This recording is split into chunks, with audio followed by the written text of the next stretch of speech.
Hola Adrián, bienvenido a un podcast sobre Bitcoin. Buenos días, Alberto. Muchas gracias. Estaba dudando si empezar diciendo hola señor alcalde, pero bueno, me he controlado. No sé si ha sido poco protocolario por mi parte. Da igual, es indiferente. Bien, si te parece, por situar un poco esta conversación, ¿puedes hablarnos de Villarcayo de Merindad de Castilla la Vieja? Sí, claro, por supuesto. Villacayo de Merindad de Castilla la Vieja es un municipio situado al norte de la provincia de Burgos, a 75 kilómetros de la capital de la provincia, de Burgos, a 80 kilómetros de Bilbao, a una distancia similar también de Vitoria y de Santander. Digo, por localizarlo geográficamente, es el sexto municipio en cifras de población de la provincia de Burgos. Tenemos actualmente 4.100 habitantes. Es una zona de destino de veraneo de nuestros vecinos del País Vasco, ¿vale? En los que en épocas veraniegas llegamos a los 20, incluso 25.000 habitantes. Digo, esto por situar un poco el municipio. Y yo soy el alcalde del municipio en la actualidad. Desde 2017, entiendo. Sí, llegué como concejal a la corporación en junio del año 2015 y desde enero del 2017 soy el alcalde del municipio, sí. ¿Tú eres original de Villarcayo o naciste en otro sitio? Bueno, tengo 32 años, a mi edad no nacíamos en los pueblos, sino en los hospitales, pero soy de Villarcayo, sí, sí. Nací en Burgos, pero realmente porque aquí no tenemos hospital, pero soy de Villarcayo de toda la vida, sí. Qué bueno. Vale, si te parece, ¿puedes contarnos de dónde o cómo nació ese deseo por dedicarte a la política? Realmente es una historia peculiar que nos podría llevar horas. Nunca había tenido aspiraciones políticas de ningún tipo. Nunca me hubiera imaginado ser el alcalde o el concejal de mi municipio. Y realmente cuando yo estaba en cuarto curso de carrera, estudiaba Derecho en Burgos, me acuerdo que volviendo me llamaron dos muy buenos amigos y me dijeron que querían hablar conmigo. A partir de ahí, su propuesta cuando llegué a Villarcayo y hablamos fue que me trasladaron su preocupación o su deseo de establecer o montar una lista electoral entre jóvenes del municipio y así surgió la idea. A partir de ahí hicimos una lista electoral, jóvenes entre 18 y 35 años. Era una agrupación de electores, que además me acuerdo que lo llamamos Villarcayo Despierta. Esto estamos hablando de marzo-abril del año 2015. Y posteriormente un partido independiente que ya se encontraba en el ayuntamiento, en aquel momento en la oposición, pues nos ofreció integrar nuestra agrupación de electores en su propio partido. El partido se llamaba y se llama Iniciativa Merindades de Castilla. Y, y realmente así surgió, entre todos decidieron que yo fuera en el puesto número 2 de esa lista y así es como pasé a formar parte de la corporación municipal como segundo teniente de alcalde con, ¿cuántos años voy a tener? 25, si no recuerdo mal. Y me acuerdo que juré la Constitución antes de terminar los dos últimos exámenes. Y posteriormente, digamos, hubo una ruptura fuerte dentro del equipo de gobierno. Desencadenó, lo estoy contando de una manera muy resumida, en una moción de censura de la que yo fui el candidato en enero de 2017. Esa moción de censura salió adelante y me convertí en el alcalde del municipio. A partir de ahí, mis primeras elecciones como candidato fueron en las elecciones de mayo de 2019. Elecciones que ganamos, no con mayoría absoluta, pero que fuimos la lista más votada por primera vez en la historia. No ganaba el Partido Popular o Alianza Popular hace años, sino que ganábamos nosotros. Y, y hasta la actualidad. Ese es el resumen muy resumido. Es un buen resumen y bien, esto me va a enganchar con una pregunta que tengo hacia el final, pero vamos a dejarlo estar por ahora. Am, ¿cómo fue ese primer día como alcalde, cuando te sentaste ahí y te empezaste digamos, a estudiar lo que son las cuentas del municipio y todo eso? Muy duro. Si tuviera que definirlo con una palabra, la palabra sería duro. Nos tenemos que retroceder en el tiempo. una persona muy joven entra a un ayuntamiento en el que es la persona más joven, un ayuntamiento que tiene entre 85 y 110 empleados, dependiendo el mes del año. Claro, se hace cargo de un ayuntamiento en el que es la persona más joven, que aunque todos digamos que queremos juventud al cargo de las empresas y las administraciones, luego a la hora de la realidad no es así. Es decir, te achaca mucho. Yo llevo aquí muchos más años y, hombre, tú acabas de llegar. Por ponerlo como ejemplo, y luego también tuve muchos problemas económicos. Me encontré un ayuntamiento que realmente tenía muchos requerimientos del Tribunal de Cuentas de envío de documentación. La situación económica no era ni mucho menos favorable. Tuve que hacer Tuve que tomar decisiones drásticas en el sentido de controlar mucho el gasto, sobre todo durante el año 2017 en su conjunto. Y luego, a medida que fueron pasando los años, fuimos recuperando un poco la normalidad. Y realmente yo lo diría como duro. O sea, con muchísimas horas de trabajo, pasaba todo mi día en el ayuntamiento trabajando. Pero bueno, al final, el resumen es que el tiempo no buscas que nadie te lo agradezca, sino realmente tú estás súper orgulloso de lo que has hecho porque la verdad es que has conseguido que el ayuntamiento, desde el punto de vista administrativo, económico y financiero, está en una situación muchísimo más favorable. Entonces, eso es lo importante.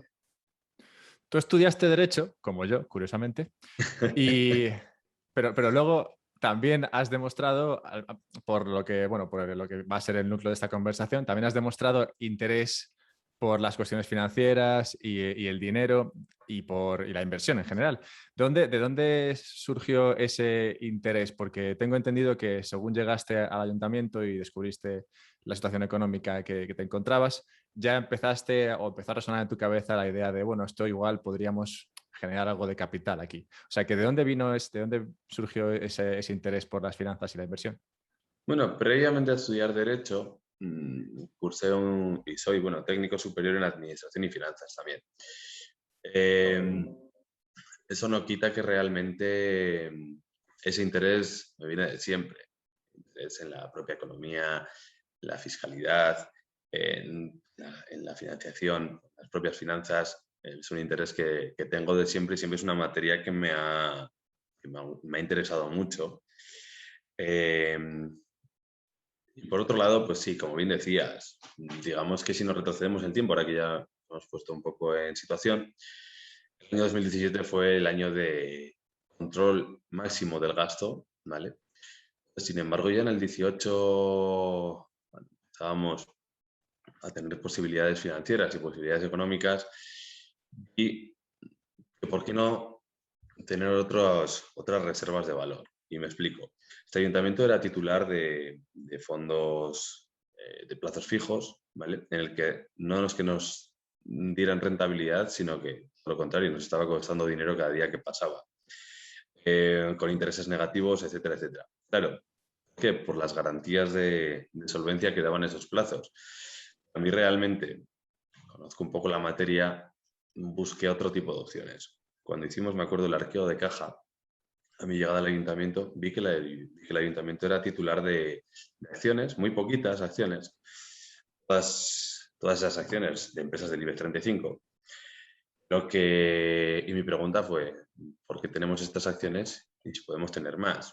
La respuesta técnica desde un punto de vista jurídico, algo que yo ya me esperaba, realmente un ayuntamiento una administración pública no puede invertir en este tipo de acciones, excepto que pase a formar parte con un capital muy elevado, vas a tener gran participación de esa entidad, ¿no? Todos conocemos empresas privadas participadas mayoritariamente incluso por el propio gobierno.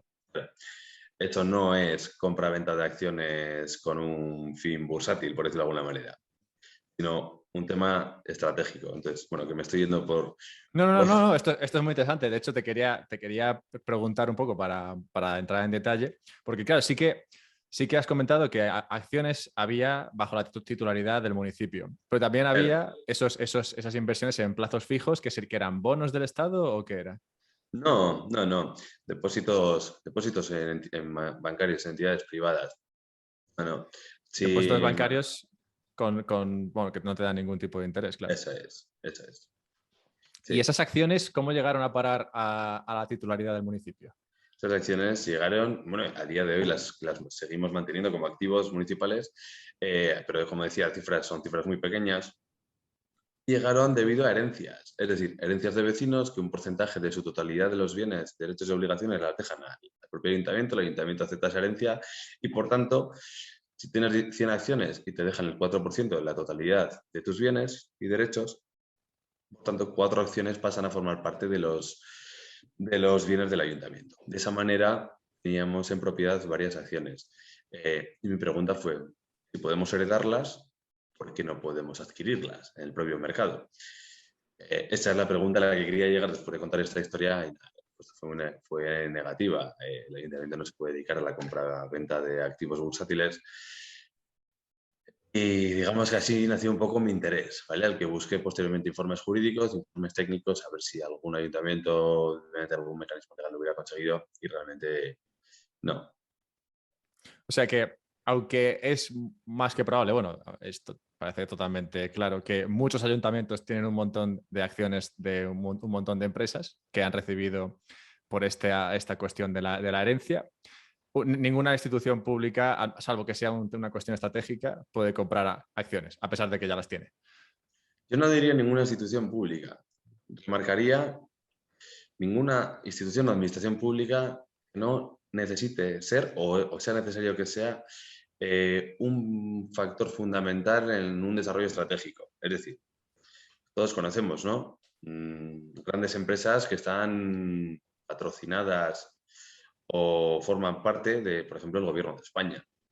Entonces, no dejaría ninguna administración pública, sí que diría que ninguna administración pública puede comprar y vender acciones para hacer trading, por decirlo de alguna manera. Pero no era trading lo que tú tenías en mente, ¿no? Tú simplemente tenías Una ese reserva de capital y, valor a largo claro, plazo. Sí, sí, sí. claro, lo que no querías era que el capital estuviese invertido en unos depósitos donde te estaba costando dinero, básicamente. Así es. Así es. Vale, bien, entonces con las acciones topaste con un muro, nada que hacer ahí. Y vale, si te parece, entonces pasemos a Bitcoin. ¿Cuándo conociste Bitcoin? La verdad que no hace, bueno, conocerlo o escuchar hablar de él, me acuerdo que estaba en la universidad, por cierto, con uno de esos dos amigos que te he comentado, creo que estaría en segundo o tercero, es decir, hará 8 años, 7 años aproximadamente, ¿vale? Sí que es cierto que capacidad de introducirte en Bitcoin en aquel momento era mucho más dificultosa que ahora. Ahora es súper sencillo, hay un montón de mecanismos, incluso publicidad de todo tipo, todo el mundo habla de las criptos hoy en día, o muchísima gente. En aquel momento, casi nadie o nadie. Fue el primer momento en el que lo conocí. A partir de ahí, pues bueno, todos sabemos la evolución que ha tomado y realmente dentro del mercado, por decirlo de alguna manera, no llevo mucho tiempo, llevo meses, menos de un año. Eso sí, es algo que conozco de hace mucho tiempo. Y ahí, pues bueno, ese es un poco el resumen. Y cuando lo descubriste, bueno, no hablo de ese primer momento en el cual empezaste a escuchar hablar de esto, sino este momento más reciente en el cual decidiste, digamos, ponerte a estudiarlo o creció ese interés. ¿Qué fue lo que te llamó la atención de Bitcoin en particular? Yo creo que un poco todo. Es decir, un mundo tan amplio en el que tantas palabras me sonaban a chino y en el que me creó muchísima curiosidad y muchísimo interés y que realmente cada cosa que conocía me gustaba más. Entonces, yo diría que todo en general, la verdad. Sobre todo, algo que por ejemplo, me sorprendió cuando empecé a conocerlo, había muy pocas criptos, por decirlo de alguna manera. A día de hoy hay una cantidad inmensa. Eso, por ejemplo, también me resultó muy curioso. Y Sí, la sobreinformación, es decir, toda la gran información que tienes dentro de la materia que sea, hoy encuentras todas las respuestas. sí, lo de Bitcoin, la verdad es que ha supuesto un cambio de paradigma y bueno, es una cuestión para mí, bueno, ya sabes, llevo este podcast desde 2018, así que para mí es un tema apasionante.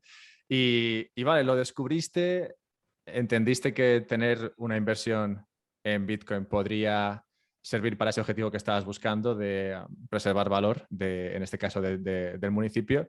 ¿Y cómo fue tomando forma esa idea? Porque la razón que me llevó a tratar de conseguir esta entrevista fue precisamente eso, que una persona que conociste habló contigo y luego esa persona me dijo, oye, habla con el alcalde de este pueblo que está intentando comprar Bitcoin para su municipio. ¿Puedes contarnos cómo fue esa evolución desde, vale, conozco Bitcoin, me gusta, me parece interesante, creo que puede preservar valor, a, vale, igual podemos conseguir esto para el municipio? Y realmente, bueno, como bien dices, creo en que puede ser una reserva importante de valor. Creo que además puede en un futuro ser valor transaccional. Es decir, no, veremos a ver cuándo y de qué manera, pero realmente creo en ello. Por tanto, pues me interesé. Al igual que antes os he contado cómo me interesé por la capacidad de una administración pública, como es un ayuntamiento, eh, adquirir acciones, ¿vale? O participaciones de empresas, pues también me interesé en si una administración pública, en este caso ya la respuesta la tenía más, no tenía, es decir, estaría en un 95,5 de porcentajes, ¿vale? Pero sí que me interesé en realmente si podía haber capacidad o disponibilidad de que una administración pública pudiera adquirir o invertir en Bitcoin. Elevé la consulta y la respuesta fue la que yo me imaginaba, pero que vi la necesidad de hacerla. Una administración pública no puede comprar Bitcoin, bueno, ni otras criptos. Solamente estamos hablando de Bitcoin, pero yo lo hice en general para criptos. Y básicamente, uno de los motivos que me dieron es por su elevada volatilidad, ¿vale? Al igual que ocurría con las acciones. De manera resumida, en ese punto sí que me encuentro actualmente. Es verdad que Bitcoin es muy volátil, por suerte la volatilidad suele ser hacia arriba, así que no sé por qué esa preocupación por la volatilidad de Bitcoin.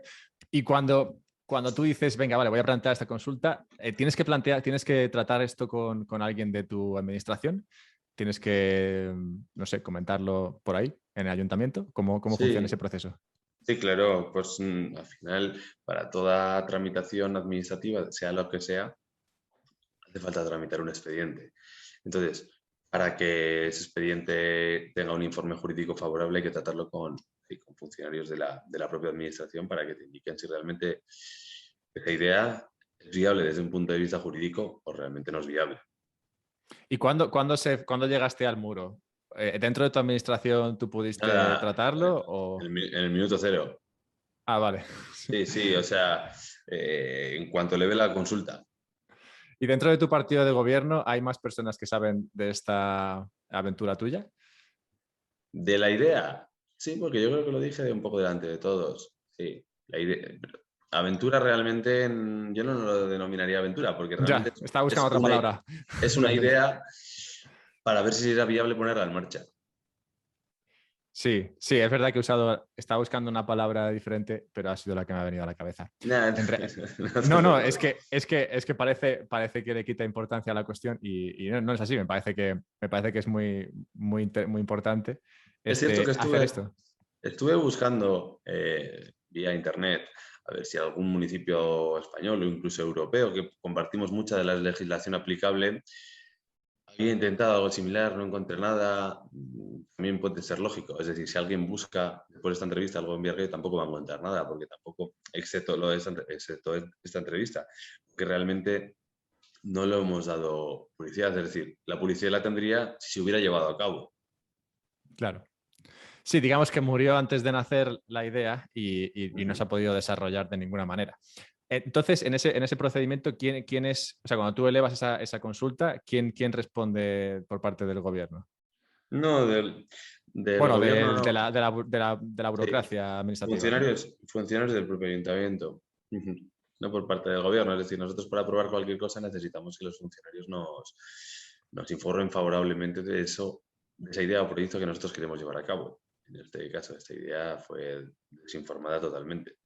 Y esas razones que usaron para digamos, tirar esta propuesta están marcadas en algún sitio o puede ser que si lo propones en otro ayuntamiento la respuesta sea diferente?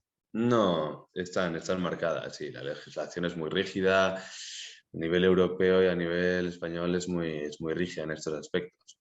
Puede ser que lo compartan en cierto modo, porque al final no nos podemos olvidar que venimos, me voy a meter igual en un charco, pero venimos en un país en el que los partidos políticos han generado mucha corrupción. Entonces, cuanta más corrupción se genera, más rígida tiene que ser la burocracia.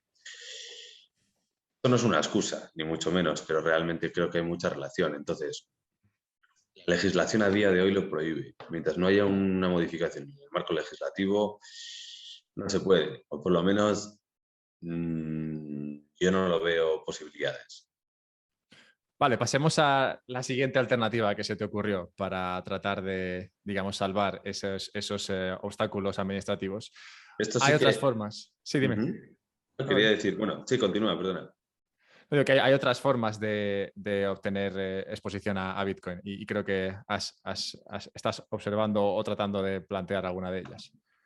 Y que hasta el momento no lo... Esto sí que no lo he elevado a consulta ni lo he planteado ni nada. Pero al final es una idea más. Es decir, y me explico. Si con fondos públicos municipales no podemos adquirir Bitcoin, ¿vale? Lo que sí que podremos hacer será minar Bitcoin y pasar a ser propietarios de Bitcoin o de esos Bitcoins. Entonces, ¿qué ocurre aquí? Lo único que la administración pública tiene que garantizar es no generar déficit con ninguna de sus actividades, o así debería ser en una buena gestión. Si conseguimos minado de Bitcoin a cambio de no generar déficit en el suministro energético, si no se genera déficit, y para ello, ¿de qué manera no se genera déficit? Pues consiguiendo una sostenibilidad energética. Es decir, si para adquirir Bitcoins o cualquier otra criptomoneda te vas a gastar un pastón, hablando claro, en la sostenibilidad energética, pues realmente ya me anticipo yo a mí mismo que es imposible que nadie lo informe favorablemente. Sin embargo, si a ti minar eres capaz de que no te cueste nada, lo único que habría que regular, desde el punto de vista económico, nada, lo único que habría que regular sería cómo pasan esos activos a formar parte del patrimonio municipal. Eso es algo que a día de hoy no está regulado, que por tanto se presupone, o presupongo yo, igual demasiado atrevido, que no está prohibido. Pero realmente es una opción. Eso sí, no tengo ni proyecto ni nada. Lo único que tengo, como ya te he planteado al inicio, es una idea y un poco, pues, una visión de por qué no, pero nada más. Claro, todo esto dentro de tu planteamiento de ahora como alcalde, cómo conseguir que el municipio sea más productivo, simplemente con sus activos y con lo que genera. En esta cuestión de la minería por parte del municipio de Bitcoin, no sé si has estudiado esta parte concretamente, ¿vale? Pero si lo has hecho, ¿puedes explicar un poco cómo funciona en el sentido de, ¿es el municipio el encargado de gestionar esos recursos energéticos y puede dedicarlos a otras cosas si le sobran o cómo funciona eso? Bueno, digamos que no lo tengo muy estudiado ni avanzado, ¿eh? Que va, que va. Como te decía antes, solamente la idea. Pero realmente la clave para no generar déficit estaría en hacerlo en conseguir la suficiente energía para hacerlo a través de una energía renovable, ¿vale? Y por otro lado, la normativa establece que cuando tú consigues energía a través de energías renovables, por ejemplo, una energía solar, te puedes suministrar a instalaciones que se encuentren con un máximo de 500 metros a la redonda de esa propia instalación. Entonces, ese sería un poco el mecanismo. Claro, luego al final hay que ver cuánto te cuesta esa inversión, qué manera la vas a rentabilizar y sobre todo si eres capaz de generar el consumo que vas a necesitar. Esto me trae a colación que una de mis conversaciones en el Congreso de Málaga, en Green Cities, con uno de los asistentes, incluso hablaba de por qué no encajar de todas las convocatorias de fondos europeos de Next Generation la adquisición de energías como la fotovoltaica para conseguir energía que minara Bitcoin. Eso y los mineros, claro, porque supongo que tú tendrías que plantearle a tu ayuntamiento que se invirtiese, bueno, un capital en la compra de los mineros para poder luego ponerlos a minar. Sí, claro, Todo, así es. Es lo que habría que rentabilizar esa inversión. claro. ¿Qué encaje tendría? Lo primero, que la energía no te tiene que generar déficit, pero sí que es cierto que tienes que realizar una inversión con un plan de amortización y esa es la parte que tienes que justificar de para qué va destinada esa inversión. Lo cual es muy interesante en el caso de Bitcoin y lo vamos a ver en el corto medio plazo. Y es que, claro, tú al usar parte de la energía para minar, estás creando, digamos, un comprador de energía que está ahí siempre, perenne, digamos, que no depende de las circunstancias actuales, de si hace frío, si hace calor, de nada, siempre está ahí comprando energía y pagándote por ello con Bitcoin.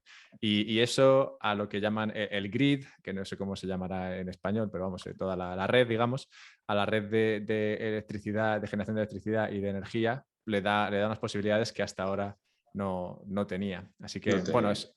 es una idea interesante, a ver qué pasa.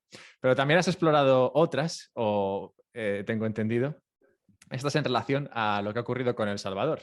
Porque, claro, en el momento en el que El Salvador confirma a Bitcoin como moneda de curso legal, eso, digamos que crea una situación en términos jurídicos un poco curiosa. ¿Puedes explicarnos un poco esto? Sí, realmente otra idea. Es decir, y un día a mí mismo me hacía una pregunta. Tenemos un país en el mundo, que es El Salvador, en el que Bitcoin es una moneda de curso legal. ¿Qué ocurre? Claro, yo me preguntaba, ¿qué ocurre si una administración pública de España quiere adquirir bienes directamente de El Salvador? Es decir, quieres importar X bien que solamente les hay allí. Puedes comprarlo en otra moneda o realmente puedes comprarlo en Bitcoin. Para comprarlo en Bitcoin necesitas adquirir Bitcoin. Esa era la pregunta que yo me hacía a mí mismo, que realmente, ya te digo, no lo he explorado más que pensarlo internamente, pero sentido tiene.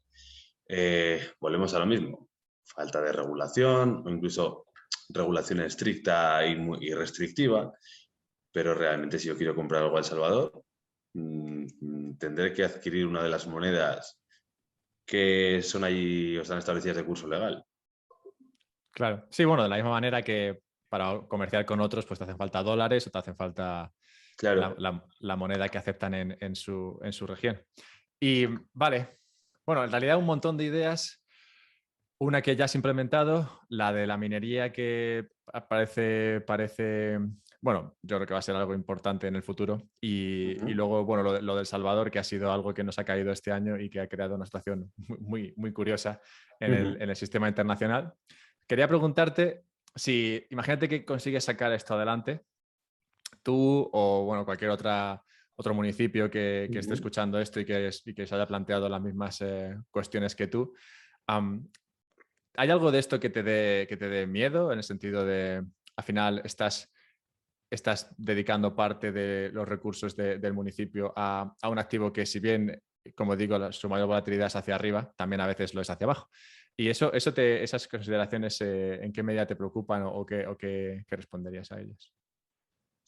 Yo creo que al final lo más importante de todo es creer en ello, ¿vale? Entonces, claro, si lo buscas con una idea de hacer trading, así sí que me daría miedo.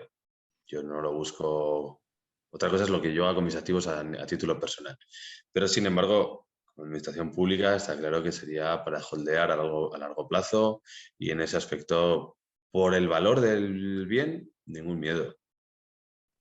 Bien, pues estás en buena compañía aquí. Me alegro. Bien. Te quería hacer otra pregunta y esta es ya saliéndonos de esta cuestión de tu administración y es la siguiente. En mi experiencia, y ya llevo, como te digo, bastante tiempo aquí y he hablado con bastantes personas, en mi experiencia suele haber bastante correlación entre la desconfianza por las instituciones y la creencia en Bitcoin. No obstante, te tengo a ti aquí delante y tú eres alcalde de una administración pública, o sea que eres una institución o representante de una de ellas, y al tiempo eres creyente en Bitcoin y lo que significa. ¿Cómo casas eso? ¿Te lo has planteado? No, yo creo que no son incompatibles. Es decir, al final, si se ve Bitcoin como una reserva de valor, negar lo evidente desde mi punto de vista es algo ilógico, ¿vale? O sea, no podemos... Yo no soy el Fondo Monetario Internacional, por decirlo de alguna manera. Soy un pequeño Gracias a Dios. ayuntamiento. Yo soy un pequeño ayuntamiento que realmente no se niega nada. Bueno, no soy, represento a un pequeño ayuntamiento. Y por mis creencias personales, pues bueno, lo intento aplicar en aquella administración en la que dirijo. Pero realmente creo que es una incongruencia negar lo evidente siempre que no es que haya de por medio intereses personales, ¿vale? Que yo creo que muchas veces radica ahí.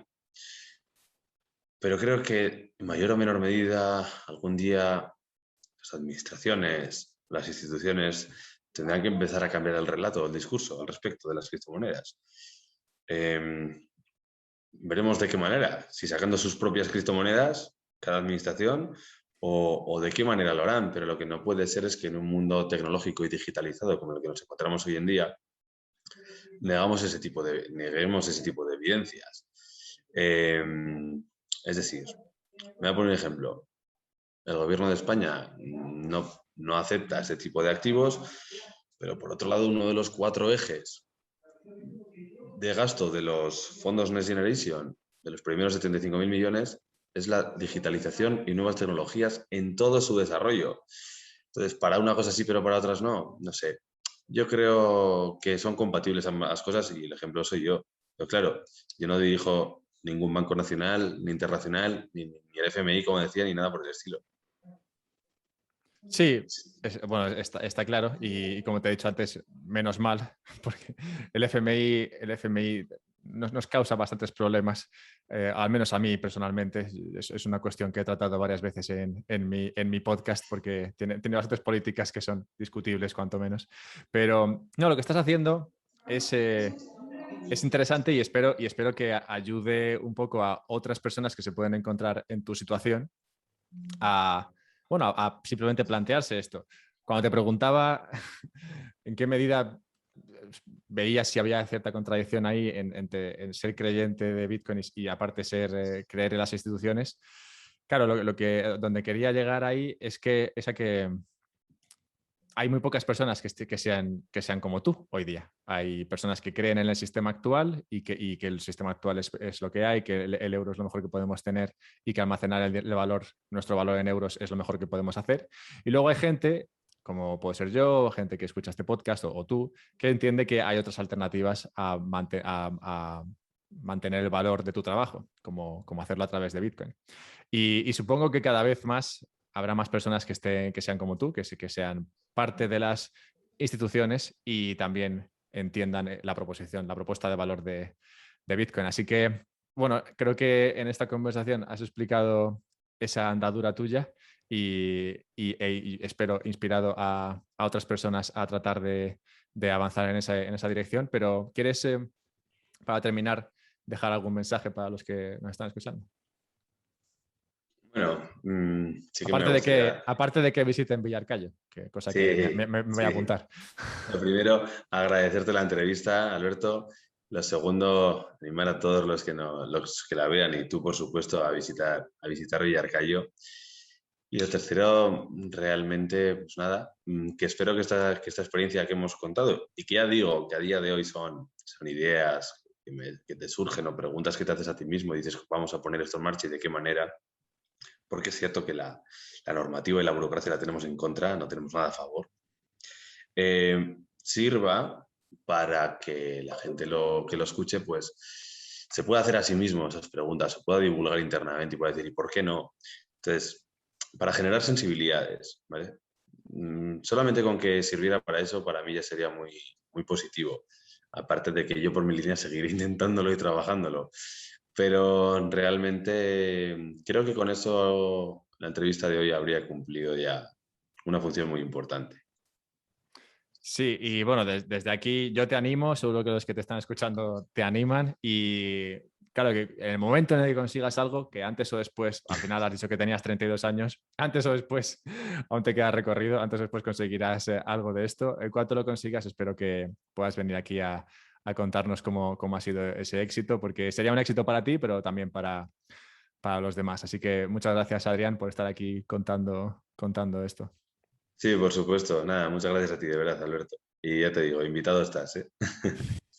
Te tomo la palabra, el verano que viene estoy ahí. Me alegro. Pues muchas gracias.